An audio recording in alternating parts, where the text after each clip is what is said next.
ยินข่าวบ่ว่านะเอียงว่าอีลอนมัสก์เอาเงินให้คนหนึ่ง5,000อันนั้นมันเป็นข่าวลือโอ้มื้อนี้ถึงแม่บ้าน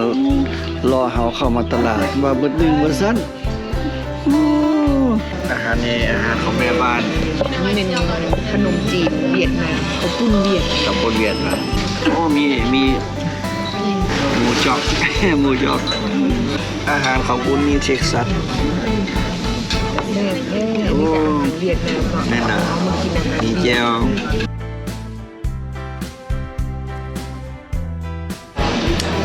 ฮัลโหลสบายดีทุกคน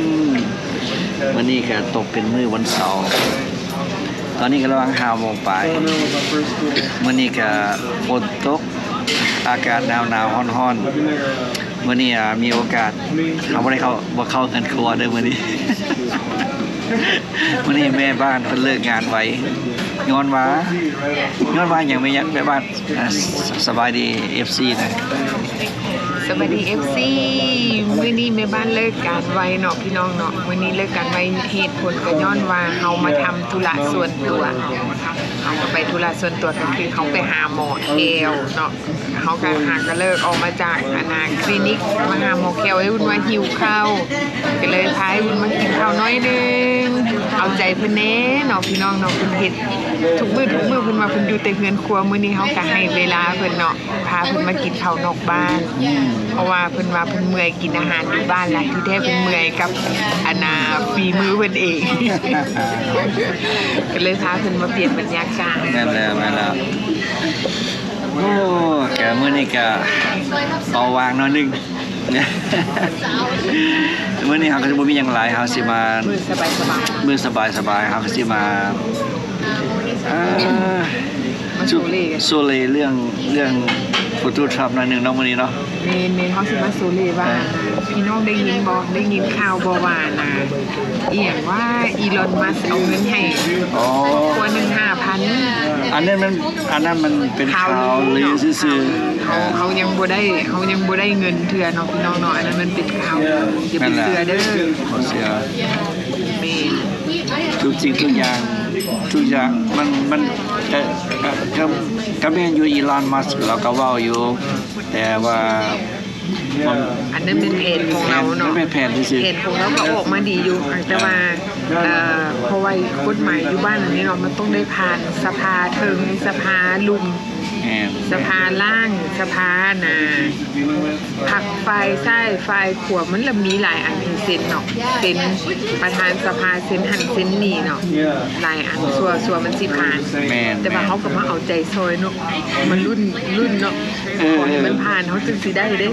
ตั้ง5,000พุ่น5,000ก็สร้างบ่แม่นต่อคนเด้ต่อครอบครัวนึงเฮาก็เสียแท็กไปหลายเนาะแม่ตอนนี้มันต้องหักภาษีเขาไปหลายเติมแม่อาหารเท่านั้นอาหารนี่อาหารของแม่บ้านนี่เป็นขนมจีนเวียดนามข้าวปุ้นเวียดกับคนเวียดนะไอ้คนให้เบิ่งเนี่ย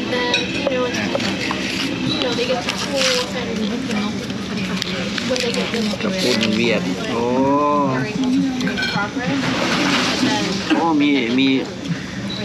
หมูจอก หมูจอกนี่โอ้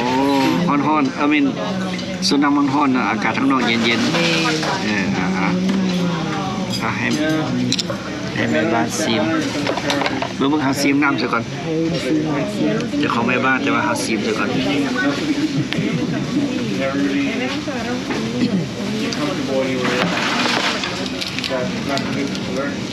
แซ่บเวลามากินอาหารเขาต้องสั่งต่างนะเขาจะสั่งคือกันเพราะว่าเขาสิได้กินแต่อย่างเดียวเขาต้องสั่งคนละอย่างอันนี้อาหารของอุ่นนี่เท็กซัสนี่ก็อาหารเวียดนามเนาะแน่นอนมีแจวเอามาจังซี่ซะตอนนี้เราขอกินอาหารซะก่อนมันอาหารสิไปมาเว้าตู้ช่ำต่อเรื่องตู้ช่ำต่อเนาะโอเคกินข้าวก่อนเพราะว่าตอนกินข้าวมันบ่งามนะเอาเจอกันหลังจากกินอาหารแล้วโอเคขอถูกกินข้าวกันเด้อ โบเอิญเอฟซีมากินกัน ฮะ โบเอิญเอฟซีมากินข้าว โอ้มาเด้อลืมไปห้านประจำเด้อมาเด้อทุกคนมา ห้าน ซิม ใดเนี่ยห้านใด ห้านไมแลนด์พี่น้อง โอ้ให้ดูซิเล่ มีแรงมาเด้อกำลังลงมือโอเคครับวันนี้เราก็กินข้าวแล้วล่ะฝนก็ตกลิ้นโอ้อิ่มแล้วบอกแม่บ้าน อีกแล้วคนโต๊ะ มื้อนี้เขากันแล้วไปนั่นเนาะอีกขาบหนึ่ง จะเป็นหนึ่งคาบ ขาบ สบายบุญแล้ว แม่น ขอบใจไหมพามากินข้าว ขอบใจเด้อ วันนี้เมียพามาเลี้ยงข้าว โอเคไปขึ้นรถวันนั้นสิพาพี่น้องไปย่างเบิ่งตลาดเนาะ เน้นไปสำรวจ สำรวจตลาด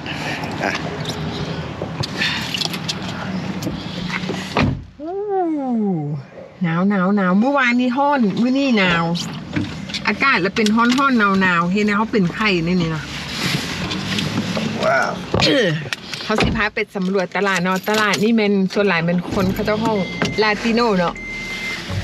พวกอัน เม็กซิกันหลายส่วนหลายก็เจ้าพวกลาติโนเนาะ เพราะว่าตลาดนี่แม่นามันเป็นตลาดที่แบบว่าราคาบ่แพงเนาะเหมาะสำหรับคนที่แบบว่ามีบัดเจ็ตหน่อยมีรายได้หน่อยแต่ว่าเครื่องคุณภาพดีอยู่ แต่ว่าเขาก็สิไปย่างเล่นหลังจากเขากินข้าวเราไปย่างเล่นพออาหารย่อยเนาะ เขาสิพาไปสำรวจว่าจากที่ว่าวันเสาร์วันอาทิตย์คนนี่สิเต็มตลอดแถวยาวเนาะเขาสิไปเบิ่งว่ามื้อนี้หลังจากที่แบบว่าพอตุกทำเราได้ออกกฎหมายมาใหม่เกี่ยวกับการส่งคนผิดกฎหมายกลับบ้านเนาะก็เฮ็ดให้บรรดาพวกกันที่ว่าส่วนหลายเนาะคนมาจากเม็กซิโกที่เขาเจ้าเข้ามาเนาะเขาเจ้าก็มีความย่านบ่กล้ามาตลาด อาจจะไปสำรวจบ้างด้วยเอามาเมื่อนี้จะมีหลายบ่คนแม็กไปพอตลาดอาจจะไปไปเปิดอีกทีนึง แม่บ้านก็เป็นไอเนาะเพราะว่าอากาศก็ฮ้อนหนาวอยู่โรงงานก็เป็นฮ้อนหนาวแม่นเฮ็ดให้คนบ่สบาย เฮ็ดให้คนบ่สบายโอเคเจอกันอยู่ตลาดเนาะ ได้เข้ามาฮอดฮอดตลาดเงียบเหงาเว้ย เงียบเหงาเนาะ แม่นเว้ย คนชอบก็บ่หลายละเบิ่งธรรมดานี่คนเต็ม ไปซื้อเครื่องตลาดบ้านอันนี้อยากได้อย่างมาใจเอาเลย ใจเอามายังจะเล็กเลยน้อยแล้วก็จะกลับบ้าน แม่เนาะเขาพามาเบิ่งบรรยากาศ แม่ มันเงียบเหงาดู ใครๆก็ย่านบ่ออกบ้าน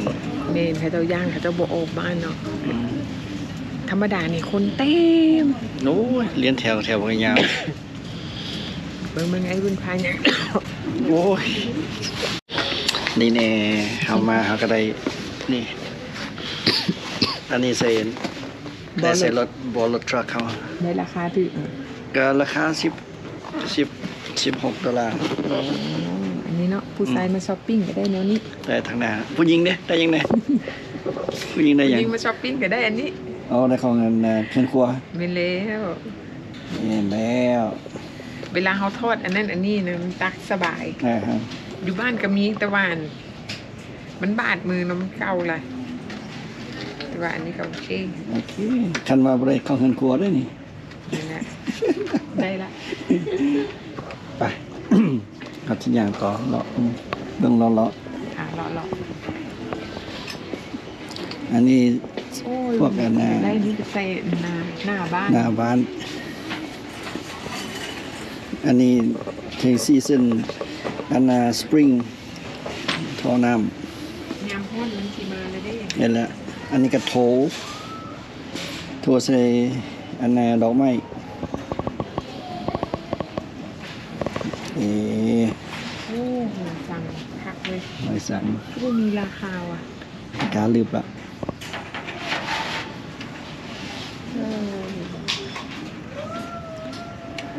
กระตา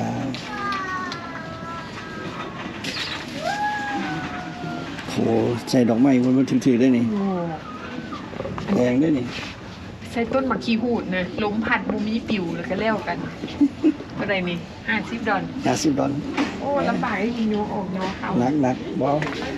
ราคาก็หนัก ราคากันนะ $50รถถีบ คันนี้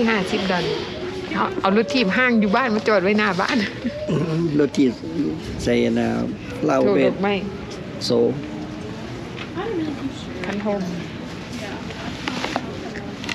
อยู่บ้านก็มีคันโฮมใหญ่ไอ้วุนบอกมากลางใครจะเครื่อง โดนออกทีนึง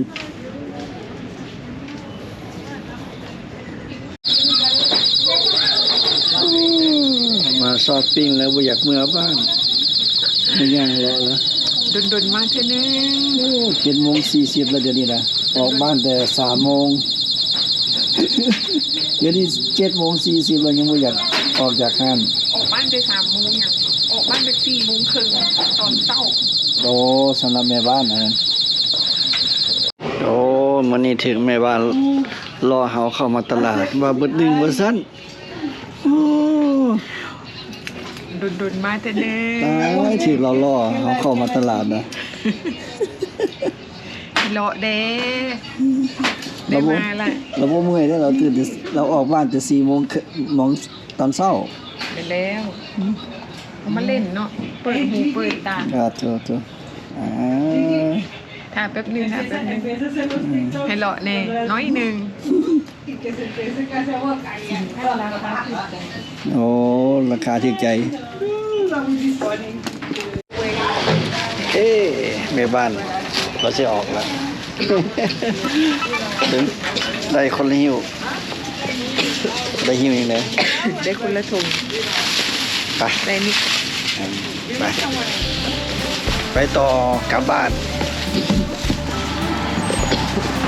โอ้มืดตึ๊บจือฝนยังตกอยู่เก่า คนที่ตกได้ โอเค รถเฮาอยู่ใส่ เดี๋ยวจะพาไป